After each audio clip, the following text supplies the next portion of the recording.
মনে পড়ে আমার সেই দিনটির কথা, যখন মামি বললেন, আজ আমার পায়ে মালিশ করে দাও। তার এই কথায় আমি খানিকটা বিস্মিত হয়ে গেলাম। তারপর আমি মামির পায়ে মালিশ করতে শুরু করলাম।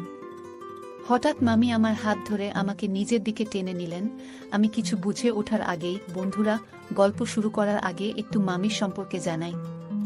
আমার মামির বয়স ৩৫ বছর এবং তিনি খুবই সুন্দর। তার সৌন্দর্যে সবাই মুগ্ধ হয়ে যেত। আমি তার বাড়িতে কাজ করতাম এবং তিনি প্রতিদিন আমার কাছে পায়ের মালিশ করাতেন। আমি চুপচাপ মাথা নিচু করে মালিশ করে যেতাম। একদিন যখন আমি মামির বাড়িতে গেলাম, তখন আমি দরজা নক করতে লাগলাম। অল্প সময়ের মধ্যেই একটি মিষ্টি আওয়াজ শুনতে পেলাম, ১ মিনিট আসছি।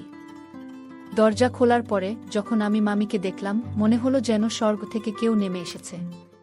তার রূপ, উজ্জ্বল ত্বক এবং চকচকে চোখ ছিল অসাধারণ। আমি তাকে দেখে কিছুক্ষণ অবাক হয়ে রইলাম। একদিন পত্রিকা বিলি করতে করতে একটা নতুন বাড়িতে ঢুকলাম। ভিতরে ঢোকার আগে একটু নার্ভাস লাগছিল, কিন্তু দরজা খুলতেই এক মহিলা হাসি মুখে বললেন, ভিতরে আসো, একটু চা খেয়ে যাও। আমার জীবনে আগে কোনো ক্রেতা এভাবে আমন্ত্রণ জানায়নি। সেই মহিলা বেশ ভালো মনের মানুষ মনে হলো। আমি তার সাথে বসে চা খেয়ে বেশ কিছুক্ষণ গল্প করলাম। এরপর তাড়াতাড়ি পত্রিকা বিলি শেষ করে বাড়ি ফিরে গেলাম। একদিন বাড়িতে ছোট্ট একটা ঝগড়া হলো, আর কোনো কারণ ছাড়াই আমাকে বাড়ি থেকে বের করে দেওয়া হলো। মন খারাপ করে কলেজের দিকে হাঁটছিলাম, তখনই ভাগ্যক্রমে সেই মহিলার সাথে দেখা হয়ে গেল। তিনি তার গাড়ি নিয়ে কলেজের দিকে যাচ্ছিলেন। আমাকে দেখতে পেয়ে তিনি গাড়ি থামালেন। সেই মহিলার সাথে আমার আগে কিছু দিন থেকেই পরিচয় ছিল, কারণ তার বাড়িতে আমি পত্রিকা পৌঁছে দিতাম। সেদিন তিনি আমাকে তার গাড়িতে তুললেন এবং এক ক্যাফেতে নিয়ে গেলেন। ক্যাফেতে বসে কথা বলার সময় আমার ফোনে এক বন্ধুর কল এলো। ফোনটি আমার সেই বন্ধুর, যার বাড়িতে আগের রাতে আমি থাকার জন্য গিয়েছিলাম। সে রেগে গিয়ে বলল, তোর জন্য বাবা আমার উপর রাগ করেছেন, তাই আর আমার বাড়িতে আসিস না। বন্ধুর এই কথা শুনে খুব খারাপ লাগলো। আমার মন তখন ভেঙে পড়েছিল। ভাবছিলাম দিনটা যেভাবেই হোক কাটিয়ে দিতে পারবো, কিন্তু রাতে থাকার জন্য তো একটা জায়গা চাই। আমার চিন্তিত মুখ দেখে ওই মহিলা, যাকে আমি মামি বলে ডাকতাম, তিনি জিজ্ঞেস করলেন, কি হয়েছে? তোমার মন এত খারাপ কেন? কোনো সমস্যা হয়েছে কি? তার কথাগুলো শুনে মনে হলো আমি আমার কষ্টগুলো শেয়ার করতে পারি, তাই সব কথা তাকে খুলে বললাম। তিনি আমার কথা শুনে মৃদু হেসে বললেন, জানো, আমি অনেক দিন ধরেই একটা সাহায্যকারী খুঁজছিলাম। আমার বাড়িটা বড়, আর আমি একা সবকিছু সামলাতে পারি না। তুমি যদি চাও তাহলে এখানে থেকে আমার কাজে সাহায্য করতে পারো। কিছুদিন আগে বাড়ির পুরনো কর্মচারী গ্রামে চলে গিয়েছিল এবং সে আর ফিরে আসতে চাইছিল না। মামি বললেন, আমার এত বড় বাড়ি একা সামলানো সম্ভব নয়। তুমি যদি চাও এখানে থাকতে পারো। থাকার জায়গা, খাবার আর মাসে ১৫,০০০ টাকা সম্মানীয় পাবে। তার কথা শুনে আমি অবাক না হয়ে পারলাম না, কারণ তিনি আমার সব প্রশ্নের উত্তর একসঙ্গে দিয়ে দিলেন। সেই দিন থেকেই আমি তার বাড়িতে কাজ করা শুরু করলাম। থাকার ও খাওয়ার চিন্তা থেকে মুক্তি পাওয়ার পাশাপাশি বাড়ির সমস্ত কাজের দায়িত্ব নিজের কাঁধে নিলাম। এমনকি যে কাজগুলো জানতাম না, সেগুলোও তিনি ধীরে ধীরে আমাকে শিখিয়ে দিলেন। একদিন দুপুরে আমি নিজের ঘরে বসে বিশ্রাম নিচ্ছিলাম, তখন তিনি আমাকে ডাকলেন। বললেন, আমার পায়ে ব্যথা হয়েছে, একটু তেল মালিশ করে দাও। বাড়ির অন্য কাজের পাশাপাশি এমন কিছু করতে হবে তা ভাবিনি। তবে তিনি যা বলতেন তা না করার কোনো উপায় ছিল না। প্রায় ১ মাস ধরে তার বাড়িতে কাজ করছিলাম। এই সময়ে কেউ তার স্বামী বা পরিবারের অন্য কোনো সদস্যকে দেখেনি। একদিন কথায় কথায় জানতে চাইলাম, আপনি এত বড় বাড়িতে একা থাকেন কেন? উত্তরে তিনি বললেন, আমার স্বামী বিদেশে থাকেন, খুব কম সময় এখানে থাকেন, তবে প্রতি মাসে খরচের জন্য টাকা পাঠান। মামি দেখতে বেশ আকর্ষণীয় ছিলেন, তার বয়স আনুমানিক ৩৫ হবে। যখন তার পায়ে মালিশ করছিলাম, হঠাৎ তিনি আমার হাত ধরলেন। তারপর হালকা হেসে বললেন, তুমি জানো, যখন থেকে তোমার সঙ্গে আমার পরিচয় হয়েছে, তখন থেকেই তোমাকে আমার নিজের একজনের মতো মনে হয়। গত কয়েকদিন ধরে আমি লক্ষ্য করছিলাম মামি আমার প্রতি কিছুটা আলাদা আচরণ করছেন।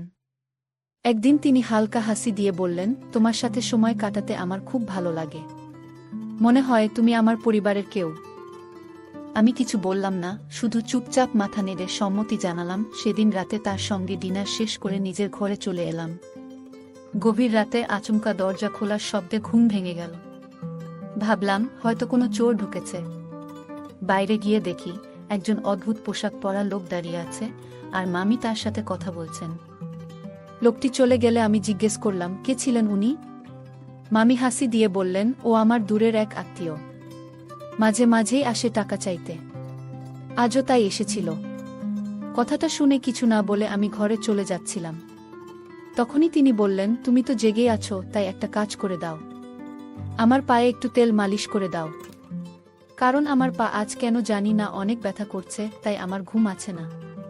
আমি কোনো আপত্তি করলাম না, কারণ তার দয়ায় আমি এতদিন মাথা গোজার ঠাঁই পেয়েছিলাম। ধীরে ধীরে তার কথামতো পায়ে তেল মালিশ করতে লাগলাম।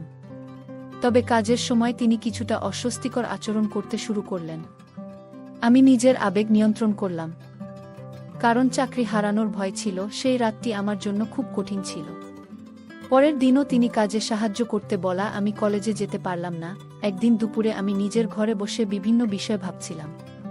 তখন হঠাৎ মামি আমার ঘরে এলেন, তার হাতে একটা বড় বক্স খুলে তিনি একটা ট্যাবলেট ফোন বের করে বললেন, তোমার পড়াশোনার জন্য এটা এনেছি। মাঝে মাঝে তুমি কলেজে যেতে পারো না, তাই ঘরে বসেই পড়ার কাজ করতে পারবে। তিনি আমাকে ট্যাব ব্যবহারের উপায় বোঝাতে লাগলেন। কিছুক্ষণ পর তিনি ট্যাবে বিভিন্ন ছবি দেখতে শুরু করলেন। ছবি দেখানোর সময় তিনি মজার কিছু ছবি দেখালেন। আমি খুব একটা কিছু ভাবিনি, কারণ এগুলো সাধারণ কথোপকথন মনে হচ্ছিল। তারপর হঠাৎ তিনি বললেন, এই পোশাকগুলো কেমন লাগে? আমি এগুলো কিনেছি, আমার উপর কেমন মানাবে বলে মনে হয়? আমি মৃদু হেসে বললাম, আপনি নিশ্চয়ই দারুণ দেখাবেন। তিনি খুশি হয়ে বললেন, তাহলে একটু পরেই পরি। কিছুক্ষণ পর তিনি ঘর থেকে বেরিয়ে এলেন নতুন পোশাক পরে। তিনি আমাকে জিজ্ঞেস করলেন, কেমন লাগছে? আমি হালকা হাসি দিয়ে বললাম, খুব সুন্দর লাগছে। তবে আমি চোখ নামিয়ে রাখলাম, কারণ নিজের আবেগ নিয়ন্ত্রণ করাই সঠিক মনে করলাম। এরপর তিনি আয়নার সামনে দাঁড়িয়ে নিজের পোশাক ঠিক করতে লাগলেন। তার আত্মবিশ্বাস আর নতুন পোশাকের রূপ একদম আলাদা লেগেছিল। আমি ভেতরে ভেতরে খুবই অস্বস্তি বোধ করছিলাম। একদিকে নিজের অনুভূতিগুলো নিয়ন্ত্রণ করার চেষ্টা, আর অন্যদিকে চাকরি হারানোর ভয়। বাড়ি থেকে বের করে দেওয়ার পর এখানেই আমার থাকার সব ব্যবস্থা হয়েছে, তাই এখানে থাকাটাই ছিল আমার জন্য গুরুত্বপূর্ণ। হঠাৎ করে মামি আমাকে জিজ্ঞেস করলেন, তোমার কাছে আমি কেমন লাগছি? আমি কিছুটা নার্ভাস হয়ে বললাম, আপনি খুবই সুন্দর লাগছেন। এই রূপ আপনার স্বামীকে দেখানো উচিত। দেখবেন তিনি বিদেশ থেকে দৌড়ে চলে আসবেন। তিনি আমার কথায় মৃদু হেসে বসলেন, তবে একটু পর মুখ গোমড়া করে বিছানায় বসে পড়লেন। কিছুক্ষণ পর তিনি বললেন, আমার স্বামীকে ভিডিও কলে এই সাজ দেখালেও কোনো লাভ নেই, তার কাছে তার কাজই সব। আমি শান্তভাবে বললাম, আপনি খুবই আকর্ষণীয় একজন মানুষ, তবে আপনার স্বামী হয়তো কাজ নিয়ে বেশি ব্যস্ত। তিনি মৃদু হাসি দিয়ে বললেন, আমার বয়স এখন ৩৫। তবুও তিনি কখনো পরিবার নিয়ে ভাবেননি। আমি এখন একাই জীবনযাপনে অভ্যস্ত, তবে মাঝে মাঝে মনে হয় জীবনে একজন সঙ্গীর প্রয়োজন, যে আমাকে ভালোবাসা এবং আনন্দ দিতে পারবে। তার কথাগুলো শোনার পর আমি আর কোনো কথা বললাম না। মনে হলো তিনি তার মনের কষ্টগুলো ভাগ করে নিচ্ছেন। মামি মৃদু কণ্ঠে বললেন, যদি আমার স্বামী আমাকে সত্যিই বুঝতেন, তবে আজ এই দিন দেখতে হতো না। আমি কারো সমর্থনের জন্য এভাবে অপেক্ষা করতাম না। তার চোখে জল এসে গেল। এরপর বললেন, তোমাকে দেখে আমার বিশ্বাস হয় তুমি কখনো আমাকে হতাশ করবে না। আমি বুঝতে পারছিলাম তিনি হয়তো ধীরে ধীরে নিজের একাকিত্বের কথা শেয়ার করছেন। তিনি সামনের চেয়ারে আধো পোশাকে বসে রইলেন। আমি অস্বস্তি বোধ করছিলাম এবং নিজেকে সামলাতে সেই ঘর থেকে বেরিয়ে এলাম। বুঝতে পারছিলাম সেখানে থাকলে নিজের উপর নিয়ন্ত্রণ রাখা কঠিন হয়ে যাবে। রাতে রান্নাঘরে যখন আমি রাতের খাবার প্রস্তুত করছিলাম, তখন হঠাৎ তিনি রান্নাঘরে এলেন। আমি গরম দুধ আগে থেকেই তৈরি করে রেখেছিলাম। তিনি দুধের পাত্রটি তুলে নিচে রাখছিলেন, কিন্তু অসাবধানতাবশত সেই গরম দুধ আমার পায়ের উপর পড়ে গেল। পা জ্বলে যাওয়ায় আমি যন্ত্রণায় চিৎকার করতে লাগলাম। মামি দ্রুত আমাকে তার ঘরে নিয়ে গেলেন এবং কুলিং ক্রিম দিয়ে আমার পায়ে মালিশ করতে শুরু করলেন। আমি ততক্ষণে সাধারণ প্যান্ট পরা অবস্থায় তার সামনে শুয়েছিলাম, কিন্তু আমার সমস্ত মনোযোগ ছিল পায়ের ব্যথার উপর। পায়ের ব্যথায় অনেক কষ্ট পাচ্ছিলাম। তিনি অনুশোচনায় ভেঙে পড়ে বললেন, তোমার এমন কষ্টের জন্য আমিই দায়ী। আমি আসলেই ভুল করেছি, নিজেকে ক্ষমা করতে পারছি না।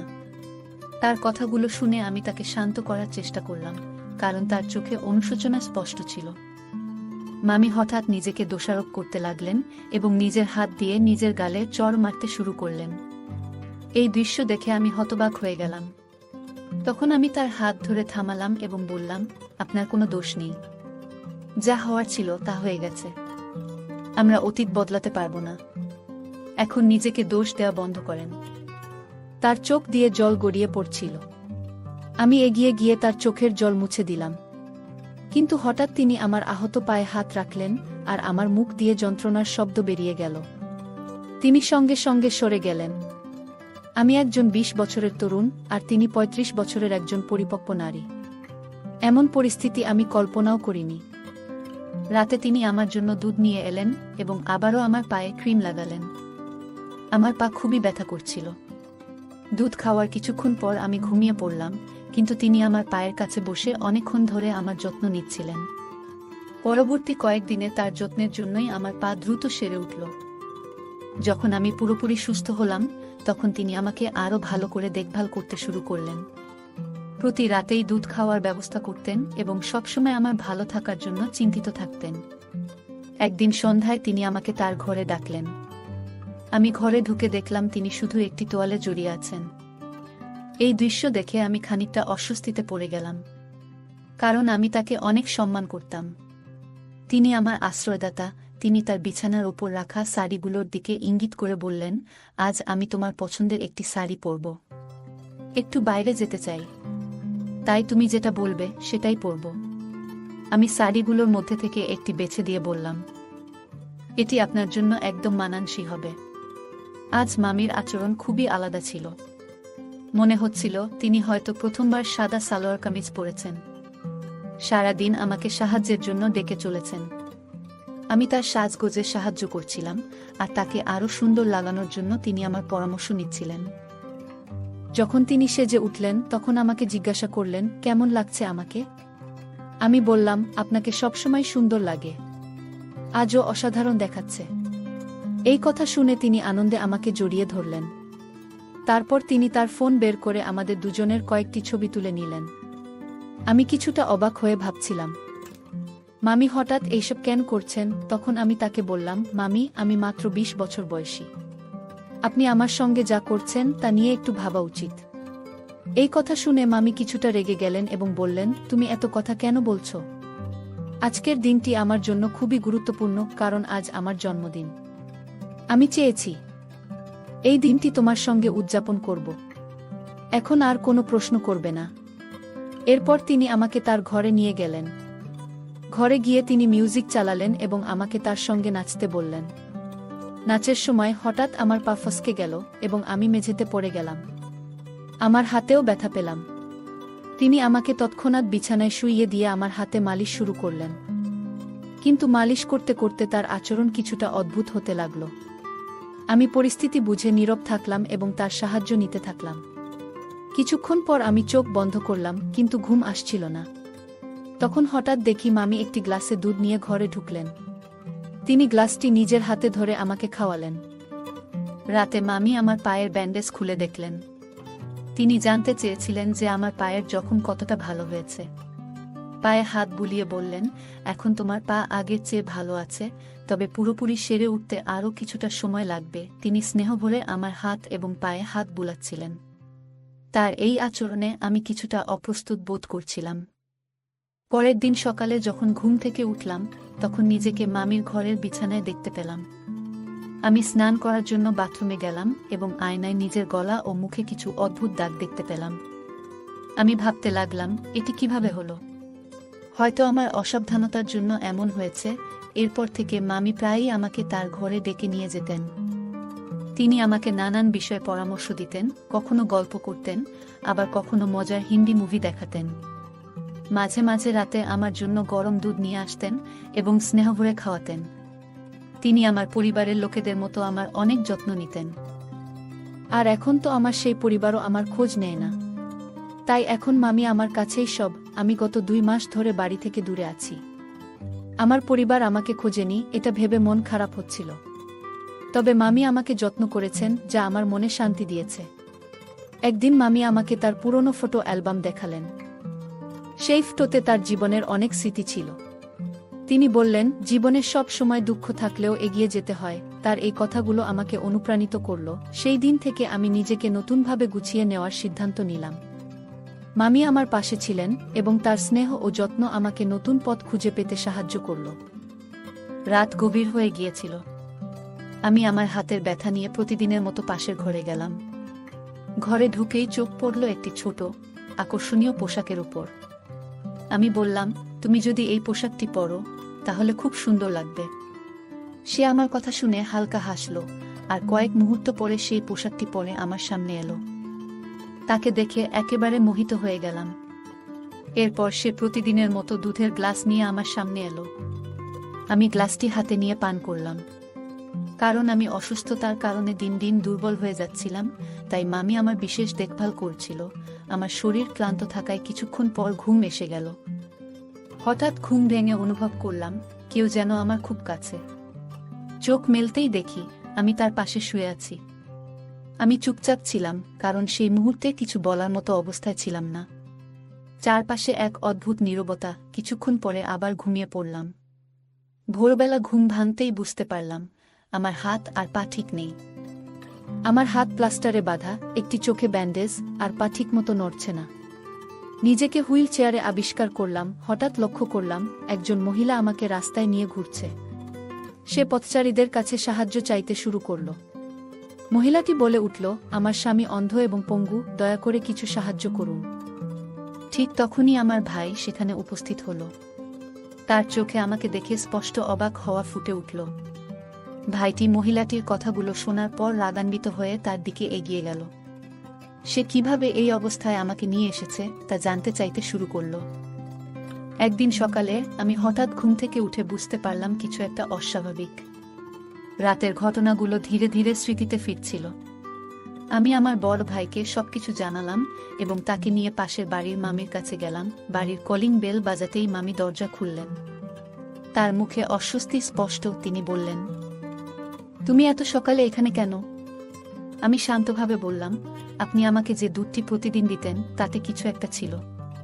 আপনি হয়তো ভুল ভেবেছিলেন যে আমি সেটা বুঝতে পারিনি।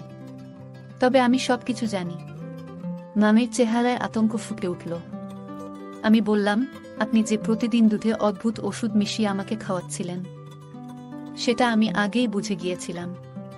আমি তখন থেকেই দুধ পরীক্ষা করতে শুরু করি এবং একদিন দেখি আপনি কিভাবে ওষুধ মিশিয়ে দিচ্ছেন। আমি আরও যোগ করলাম, আপনার উদ্দেশ্য বুঝতে পারার পর আমি সেই ওষুধ ফেলে দিয়ে এর পরিবর্তে শর্করাবিহীন সাধারণ ট্যাবলেট ব্যবহার করতাম। সেই কারণেই গত রাতে আমি ঠিকমতো ঘুমাইনি এবং সব ঘটনা স্পষ্ট দেখেছি। মামি আর কোনো কথা বললেন না। আমি আমার ভাইয়ের সাহায্যে পুরো বিষয়টি পরিষ্কার করলাম। আমার ভাই আমাকে বলল, এখন তুমি নিরাপদ আর এই বাড়িতে তোমার আসা বন্ধ করবে। এরপর আমি নিজেকে প্রতিজ্ঞা করলাম, আর কখনো এমন ভুল করব না যাতে কারো ফাঁদে পড়তে হয়। আমি আগে থেকেই আমার অবস্থানের খবর আমার বড় ভাইকে পাঠিয়েছিলাম। তিনি দ্রুত সেখানে পৌঁছে যান এবং তার সঙ্গে এক নারী পুলিশও ছিলেন। মামিকে দেখেই পুলিশ তাকে চড় মারলেন। চড় খাওয়ার পর মামি সব সত্যি কথা বলতে শুরু করলেন। আসল সত্যি হলো, মামির স্বামী বিদেশে ছিলেন না। যাকে তিনি আমার কাছে ভাই হিসেবে পরিচয় করিয়ে দিয়েছিলেন তিনিই তার স্বামী। সে কোনো মানসিক সমস্যাগ্রস্ত ছিল না, বরং মামি এবং তার স্বামী মিলে শিশুদের পাচারের সঙ্গে জড়িত ছিল। তারা শিশুদের শারীরিকভাবে অক্ষম করে ভিক্ষা করতে বাধ্য করত। আমাকেও তারা সেই পথে ঠেলে দিতে চেয়েছিল। মামি আমাকে প্রতিদিন দুধে নেশাজাতীয় ওষুধ মিশিয়ে খাওয়াতেন যাতে আমি অচেতন হয়ে যাই এবং তাদের পরিকল্পনার শিকার হই। কিন্তু আমি সময়মতো নিজের ভাইয়ের সাহায্য নিই। সেই কারণেই আজ আমি মুক্ত। আমার ভাই মামি এবং তার স্বামীকে গ্রেফতার করতে সাহায্য করেন। পরবর্তী সময়ে ভাই আমাকে বললেন, তুমি আজ সত্যিই সাহসিকতার উদাহরণ সৃষ্টি করেছ। তবে মনে রেখো, বাইরের পৃথিবীতে অনেক মানুষ আছে যারা শুধু তোমার দুর্বলতার সুযোগ নিতে চায়, কিন্তু তোমার পরিবারই একমাত্র যারা সবসময় তোমার ভালো চায়। আমার ভাই আমাকে সেদিন অনেক গুরুত্বপূর্ণ কিছু বোঝালেন। তিনি বললেন, এই পৃথিবীতে বাইরের মানুষ অনেক সময় আমাদের ক্ষতি করার চেষ্টা করে, কিন্তু মনে রেখো, পরিবারই আমাদের আসল শক্তি, আমাদের নিরাপত্তার ঢাল। তাই কোনো ভুল সিদ্ধান্ত নেওয়ার আগে আমাদের সবসময় পরিবারের কথা মনে রাখা উচিত। ভাইয়ের কথা আমার মনে গভীর ছাপ ফেলল। আমি তাকে কথা দিলাম, আজ থেকে আর কখনো এমন ভুল করব না। আমি পরিবারের পরামর্শ মেনে চলব। ভাই আমাকে জড়িয়ে ধরলেন। আর আমি বুঝতে পারলাম পরিবারের গুরুত্ব কতটা। বন্ধুরা, এই পৃথিবীতে কিছু মানুষ নিজেদের স্বার্থের জন্য এত নিচে নেমে যায় যে তারা ভুলে যায় মানবতার আসল উদ্দেশ্য। কিন্তু যখন তারা সেই ভুল বুঝতে পারে, ততক্ষণে অনেক ক্ষতি হয়ে যায়। আসলে এই পৃথিবীতে আমাদের পাঠানো হয়েছে ভালো কাজ করার জন্য। যদি আমরা সঠিক পথে চলি, তাহলে আমাদের কখনো ভুল করার প্রয়োজন হবে না।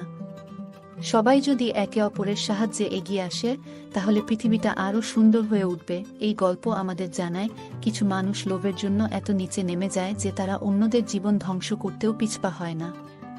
গল্পের মামি এবং তার স্বামী শিশু পাচার এবং শারীরিক অক্ষমতার মতো নৃশংস কাজ করত। এটি আমাদের মনে করিয়ে দেয় যে সতর্ক না হলে আমরাও এমন ফাঁদে পড়তে পারি। গল্পের শেষাংশ আমাদের মনে করিয়ে দেয়, আমরা এই পৃথিবীতে এসেছি ভালো কাজ করার জন্য। পরোপকার এবং ন্যায় পথে চললে আমাদের জীবনে কখনো ভুল করার প্রয়োজন পড়ে না। একে অপরকে সাহায্য করলে সমাজ সুন্দর হয়। তাই মানবিক মূল্যবোধ বজায় রাখা প্রয়োজন। গল্পের প্রধান চরিত্র নিজের ভুলগুলো থেকে শিক্ষা নিয়েছে। সে প্রতিজ্ঞা করেছে যে ভবিষ্যতে পরিবারের পরামর্শ ছাড়া এমন কোনো সিদ্ধান্ত নেবে না যা বিপদ ডেকে আনতে পারে। এটি দেখায় যে প্রতিটি ভুল আমাদের জীবনে একটি বড় শিক্ষা দেয়। এই শিক্ষা গ্রহণ করে ভবিষ্যতে আরও সতর্ক হওয়া উচিত। এই গল্পটি আমাদের জীবনে সতর্ক থাকার গুরুত্ব, পরিবারের প্রতি আস্থা, সাহসিকতার মূল্য এবং ন্যায়ের পথে চলার প্রেরণা দেয়া। এটি আমাদের জানায় যে আমরা যতই কঠিন পরিস্থিতির মধ্যে থাকি, বুদ্ধি, ধৈর্য এবং সঠিক পরিকল্পনার মাধ্যমে তা অতিক্রম করা সম্ভব। পাশাপাশি মানবিক গুণাবলী চর্চা করে এবং অন্যায়ের বিরুদ্ধে রুখে দাঁড়িয়ে সমাজে ইতিবাচক পরিবর্তন আনা যায়। গল্পটা কেমন লাগলো জানাতে ভুলবে না। আরও মজার মজার রোমান্টিক গল্প শুনতে চাইলে ভিডিওটি লাইক, শেয়ার এবং চ্যানেলটি সাবস্ক্রাইব করতে এবং বেল আইকনটি ক্লিক করতে ভুলবে না। ধন্যবাদ।